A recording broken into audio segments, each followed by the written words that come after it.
Good morning everyone. Myself Arun Sharma, PGT Physics. Today we will start the next portion of grade 12 Physics, unit number 3rd, that is chapter number 2nd, alternating current. In my last video we will discuss about quality factor, resonant frequency of LCR circuit.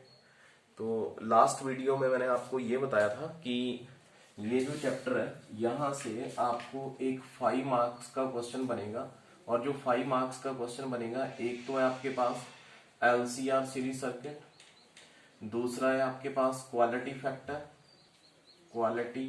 Factor जिसमें आपने drive करा था Q is equal to 1/R under root L/C।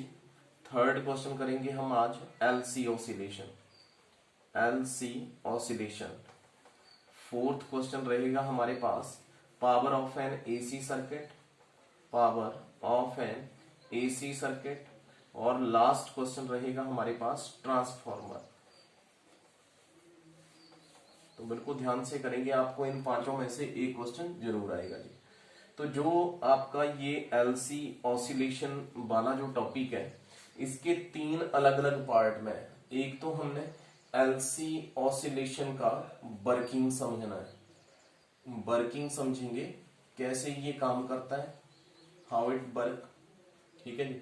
Second part में इसका हमने frequency निकालना है, frequency find करेंगे जो हमने पहले भी फाइंड करा है, 2π√LC।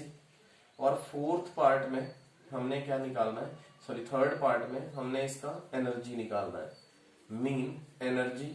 ये L फॉर इंडक्टर और C फॉर कैपेसिटर। तो इंडक्टर के अंदर फर्स्ट चैप्टर में पढ़ा हमने, इंडक्टर के अंदर जो एनर्जी स्टोर्ड रहता है 1/2LI², और जो कैपेसिटर है, कैपेसिटर के अंदर जो एनर्जी स्टोर रहता है दैट इज 1/2CV²। तो हम इस क्वेश्चन को 3 डिफरेंट पार्ट्स में सॉल्व करेंगे। तो चलो जी टॉपिक के ऊपर आते हैं। हमारे टॉपिक का नाम है LC ऑसिलेशन। अब L फॉर इंडक्टर, यहां पे जी मेरे पास ये इंडक्टर लगा हुआ है और इसके पैरेलल यहां पे एक कैपेसिटर लगा हुआ है C, and this is L। Inductor और कैपेसिटर जो है एक दूसरे के बिल्कुल पैरेलल कनेक्टेड है। तो इसकी जो स्टेज आएगी, तो आपने इसकी अलग अलग स्टेज को रीड करना है। फर्स्ट स्टेज आएगी आपकी t इज इक्वल टू 0, जब टाइम इंटरवल किसके इक्वल है, 0 के इक्वल है। सेकेंड स्टेज में t is equal to t/4, third stage t is equal to t/2, half oscillation, and fourth that is equal to t is equal to 3t/4, and fifth condition t is equal to 0, या t is equal to t। तो ये आपकी condition है, यहां से आपने इसको read करना है। तो जो मैं बोलूंगा उसको ध्यान से सुनना है, थोड़ा सा ये थ्योरेटिकल पोर्शन है। फर्स्ट ऑफ ऑल क्या हुआ कि जो मैंने आपके पास यहाँ पे एक डायग्राम बनाया हुआ है, यहाँ पे ये आपका कैपेसिटर है और ये आपका इंडक्टर है। Suppose it's your positive plate, it's your negative plate. अब जब मैं बोल रहा हूं कि इनिशियली इसका जो टाइम इंटरवल है वो किसके इक्वल है, t इज इक्वल टू 0, मतलब टाइम 0 है, then capacitor is first charged. Initially मैं बोलूंगा कि ये जो कैपेसिटर है ये फुली चार्ज्ड है, फुली चार्ज्ड। जब time interval t is equal to 0 है, तो मैंने ये अज्यूम करा कि जो हमारा कैपेसिटर है वो क्या है, फुली चार्ज है। Whole of the electrical energy reside on the direction medium for the electrostatic energy in the of the capacitor. तो इस कैपेसिटर में जो अगर ये फुल चार्ज है तो इलेक्ट्रोस्टैटिक एनर्जी जो है इसमें फुली स्टोर्ड है। तो at this time current in the circuit I is equal to 0। इस टाइम करंट जो अगर ये फुल चार्ज है, ये वर्क नहीं कर रहा है, it mean current is equal to 0 के इक्वल। अगर करंट 0 है, charge on the capacitor is Q0, तो इस कैपेसिटर के ऊपर चार्ज मैंने क्या कंसीडर कर लिया कि क्या है हमारे पास Q0 है। सो अगर ये कैपेसिटर जो है फुल चार्ज है तो इसके अंदर जो एनर्जी स्टोर्ड है इलेक्ट्रोस्टैटिक एनर्जी फुली स्टोर्ड है, और जो ये इंडक्टर रहेगा ये क्या रहेगा, फुल डिस्चार्ज्ड। जो आपका इंडक्टर है वो क्या है, फुली डिस्चार्ज है फर्स्ट स्टेज में, जब आपका time interval t is equal to 0 के इक्वल है। अब मैं इसकी सेकेंड स्टेज ड्रॉ कर रहा हूं। अब सेकेंड स्टेज के ऊपर जा रहे हैं। अब जब हम सेकेंड स्टेज ड्रॉ करेंगे, it's your capacitor,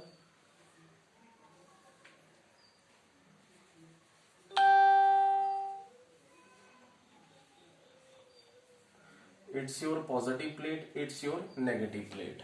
first condition में क्या था कि इसमें करंट कोई फ्लो नहीं कर रहा है, it mean it is equal to 0। Capacitor is fully charge और इसमें एनर्जी जो इलेक्ट्रोस्टैटिक एनर्जी फुली स्टोर्ड है, और इंडक्टर जो है फुली डिस्चार्ज है। अब सेकेंड स्टेज में क्या हुआ कि इस कैपेसिटर ने अपना चार्ज इस इंडक्टर को देना स्टार्ट करा। अगर ये कैपेसिटर जो है अपना चार्ज जो है इस इंडक्टर को ट्रांसफर कर रहा है, इट मींस करंट जो फ्लो कर रहा है I is equal to I0। यहां से करंट पॉजिटिव प्लेट से नेगेटिव प्लेट इस इंडक्टर में जा रहा है। तो जो कैपेसिटर है वो क्या हो रहा है, डिस्चार्ज, धीरे धीरे डिस्चार्ज हो रहा है, और जो इंडक्टर है वो धीरे धीरे क्या हो रहा है, चार्ज हो रहा है। कैपेसिटर डिस्चार्ज हो रहा है और इंडक्टर क्या हो रहा है, चार्ज हो रहा है। जब कैपेसिटर डिस्चार्ज होगा, capacitor begin discharge and growing current flow through the inductor. जब ये डिस्चार्ज होगा तो अपना करंट किसको ट्रांसफर कर रहा है, इंडक्टर को ट्रांसफर कर रहा है। कैपेसिटर डिस्चार्ज हो रहा है और इंडक्टर जो है वो क्या हो रहा है, चार्ज हो रहा है, which setup a magnetic field around it. तो इसके चारों तरफ इंडक्टर के चारों तरफ क्या प्रोड्यूस होगी, मैग्नेटिक फील्ड। यहां पे क्या प्रोड्यूस हो रही है, मैग्नेटिक फील्ड। जैसे जैसे कैपेसिटर डिस्चार्ज हो रहा है अपना करंट इस इंडक्टर को दे रहा है, तो ये डिस्चार्ज हो रहा है और इंडक्टर चार्ज हो रहा है। जब इंडक्टर चार्ज हो रहा है तो इसके अंदर मैग्नेटिक फील्ड धीरे धीरे बढ़ती जा रही है जैसे जैसे ये चार्ज होता जा रहा है। अब इसमें it result the production of induced current in the inductor. तो इसके अंदर क्या प्रोड्यूस कर रहा है, इंड्यूस्ड करंट। क्या प्रोड्यूस कर रहा है ये, इंड्यूस्ड करंट। अब जब ये इंड्यूस करंट प्रोड्यूस कर रहा है, current opposes the growing current coming from the capacitor and hence delays discharge. As the capacitor discharge its electrostatic energy goes on decreasing. जब ये डिस्चार्ज होगा तो इसकी इलेक्ट्रोस्टैटिक एनर्जी जो है वो क्या करेगी, डिक्रीज करेगी, डिक्रीज्ड। इसकी जो इलेक्ट्रोस्टैटिक एनर्जी है वो धीरे धीरे क्या कर रही है, डिक्रीज कर रही है, और इंडक्टर के अंदर जो मैग्नेटिक एनर्जी है वो धीरे धीरे इंक्रीज कर रही है। एट द लास्ट, जब लास्ट स्टेज आ गई, कैपेसिटर जो है फुली डिस्चार्ज हो गया, तो इसके अंदर जो चार्ज है वो किसके इक्वल हो गया, 0 के इक्वल हो गया। अगर whole of the energy stored in inductor, और इसकी जो एनर्जी हो किस में स्टोर होगी, इंडक्टर में, और किसकी फॉर्म में स्टोर होगी, मैग्नेटिक फील्ड की फॉर्म में स्टोर होगी। अब eight this time current attain its maximum value. तो करंट की मैक्सिमम वैल्यू कितनी होगी, I0। तो ये होगी इसकी सेकेंड स्टेज। अब ये इसकी फर्स्ट स्टेज थी और ये इसकी सेकेंड स्टेज आ गई। अब ध्यान से एक बार फिर देखेंगे क्या क्या बोला मैंने। इनिशियली क्या हुआ, फर्स्ट स्टेज में जब आपका पहले what is an LC oscillation, अगर इंडक्टर और कैपेसिटर एक दूसरे के पैरेलल कनेक्टेड है, that is called LC oscillation. अब इनिशियली क्या हुआ कि जो कैपेसिटर है वो फुली चार्ज है। अगर फुली चार्ज है तो इसके अंदर जो इलेक्ट्रोस्टैटिक एनर्जी है वो मैक्सिमम है, और ये इंडक्टर जो है फुली डिस्चार्ज है। अगर फुली डिस्चार्ज है तो इसके अंदर कोई मैग्नेटिक फील्ड नहीं है, कोई इंड्यूस करंट नहीं है। अब इस स्टेज में जो चार्ज है वो Q0 है, करंट फ्लो नहीं कर रहा है, it mean current is equal to 0 के इक्वल। और ये स्टेज कौन सी हुई, when time interval t is equal to 0। अब सेकंड स्टेज में आए, t is equal to t by 4, t is equal to t by 4। जब क्या करा, इस कैपेसिटर ने अपना करंट इस इंडक्टर को देना स्टार्ट करा, तो कैपेसिटर धीरे धीरे क्या हो रहा है, डिस्चार्ज हो रहा है। अगर कैपेसिटर धीरे धीरे डिस्चार्ज हो रहा है तो इसके अंदर जो इलेक्ट्रोस्टैटिक एनर्जी है वो धीरे धीरे डिक्रीज कर रही है, और ये जो इंडक्टर है ये चार्ज हो रहा है। अगर ये चार्ज हो रहा है तो इसके अंदर मैग्नेटिक फील्ड धीरे धीरे इंक्रीज कर रही है, और इसमें इंड्यूस करंट भी प्रोड्यूस कर रहा है। एट लास्ट जब कैपेसिटर जो है फुली डिस्चार्ज हो जाएगा, अगर फुली डिस्चार्ज हो जाएगा तो इसके अंदर इलेक्ट्रोस्टैटिक एनर्जी जो है 0 हो जाएगी, और ये इंडक्टर फुली चार्ज हो जाएगा। अगर जब ये फुली चार्ज होगा तो इसके अंदर मैग्नेटिक फील्ड मैक्सिमम हो जाएगा। मतलब दोनों एक दूसरे के अपोजिट वर्क करते हैं। जब इसके अंदर मैग्नेटिक फील्ड मैक्सिमम होगा then induce current is also maximum, and current I is equal to I0 maximum और peak value of the current and charge on the capacitor Q is equal to 0। जब ये fully discharge हो गया तो charge इसके अंदर क्या रह गया, 0 रह गया। ये आ गई जी इसकी सेकंड स्टेज। अब ऐसे ही रेगुलरली ये वर्क करेगा। अब आते हैं हम third stage, t is equal to t by 2 में। ये आपकी थर्ड स्टेज। अब थर्ड स्टेज इसकी बिल्कुल सिमिलर रहेगी।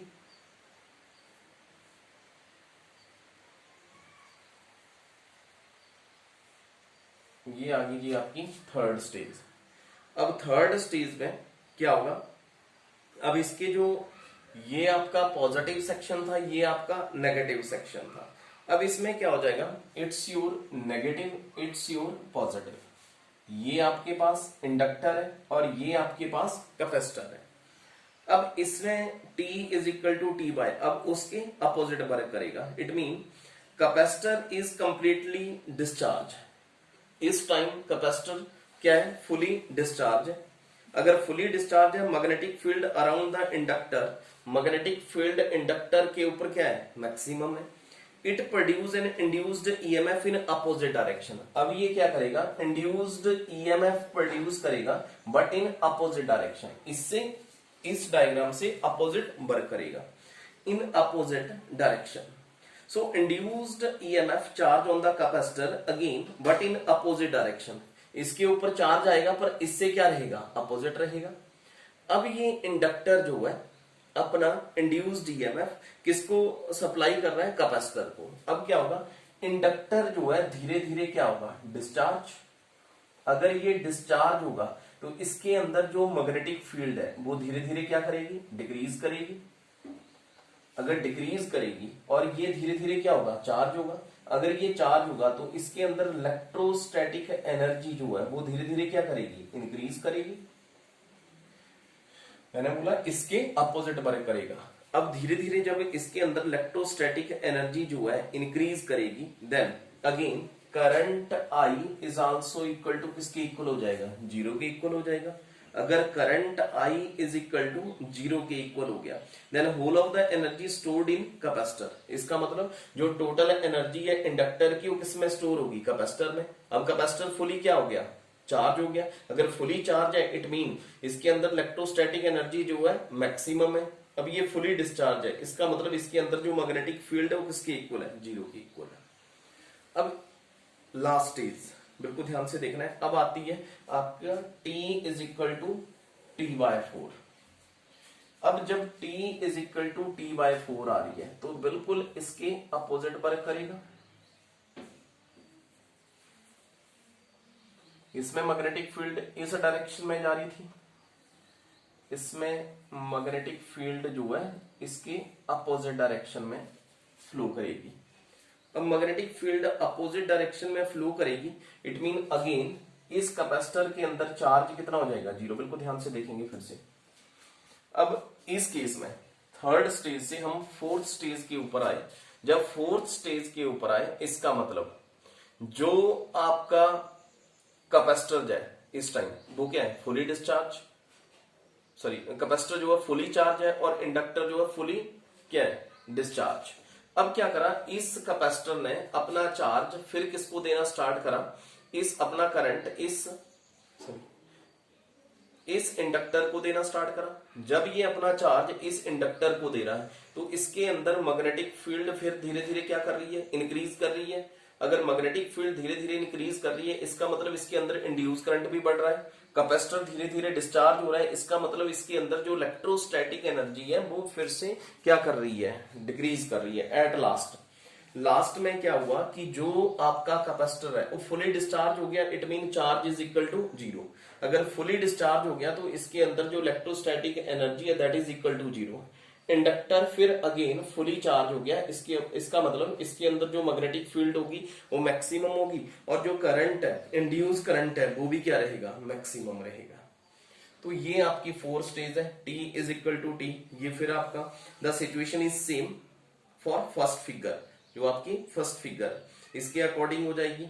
And the process is going to repeated and energy obtained once from high tension battery keeps on oscillating between the capacitor and inductor and to flow pulse of the current are produced। तो इसका अगर आप graph note करें,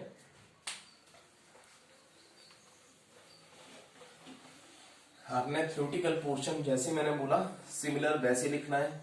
एक जो है अगर charge है तो दूसरा क्या रहेगा, डिस्चार्ज रहेगा। अगर आप इसका ग्राफ प्लॉट करें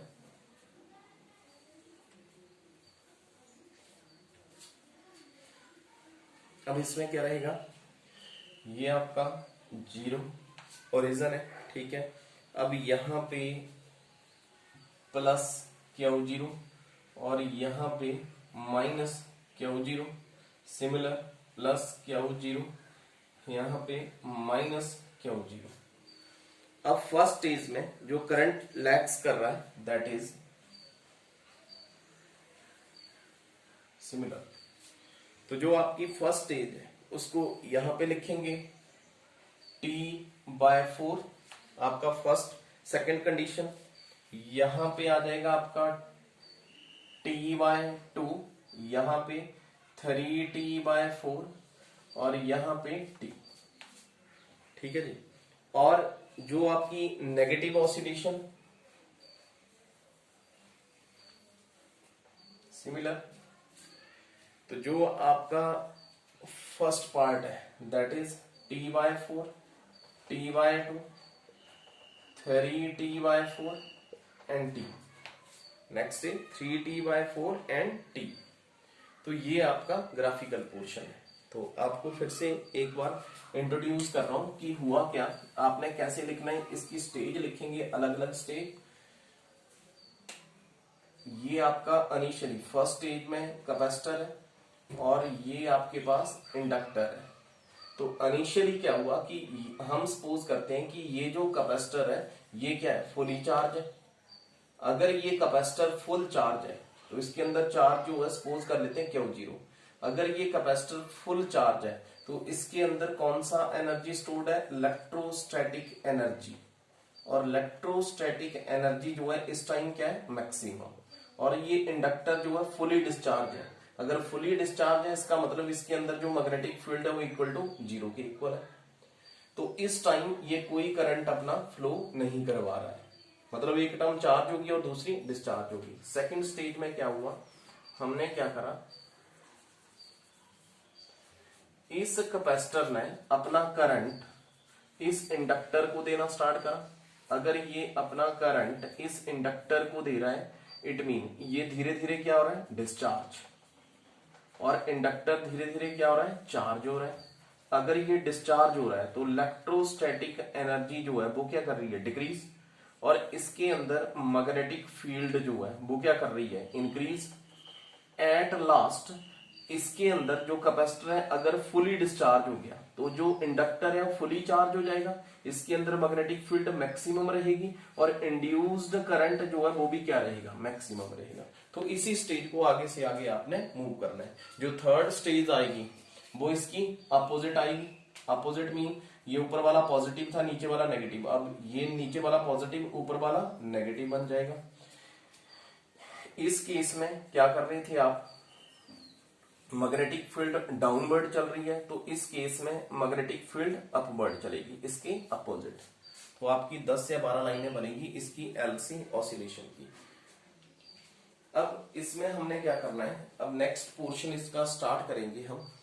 नेक्स्ट पोर्शन है कि हमने इसकी वर्किंग करनी है कि ये जो एलसी ऑसिलेशन है, the frequency of LC oscillation.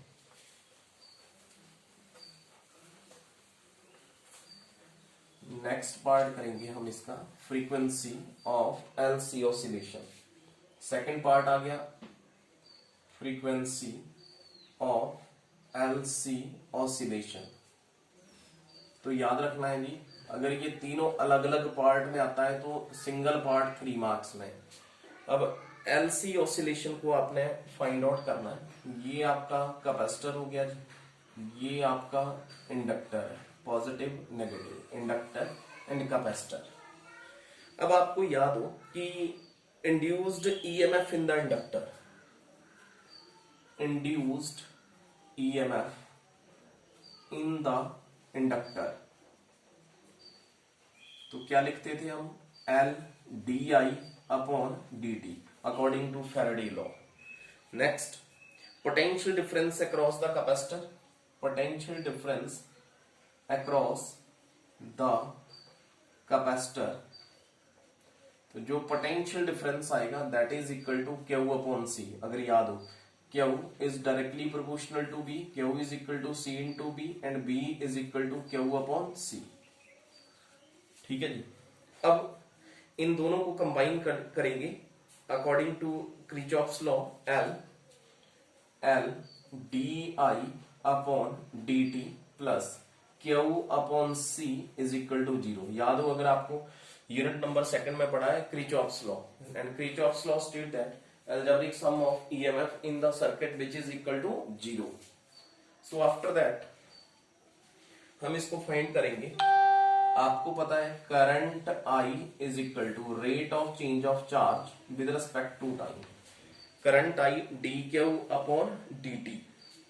तो यहां से I है, I को क्या लिखेंगे, यहां पे वैल्यू पुट करेंगे L into D upon D T, तो आई का वैल्यू पुट करेंगे D Q upon D T plus Q upon C is equal to 0, then L D into D, D square Q upon D T square plus Q upon C is equal to 0। हमने इसको rearrange कर दिया।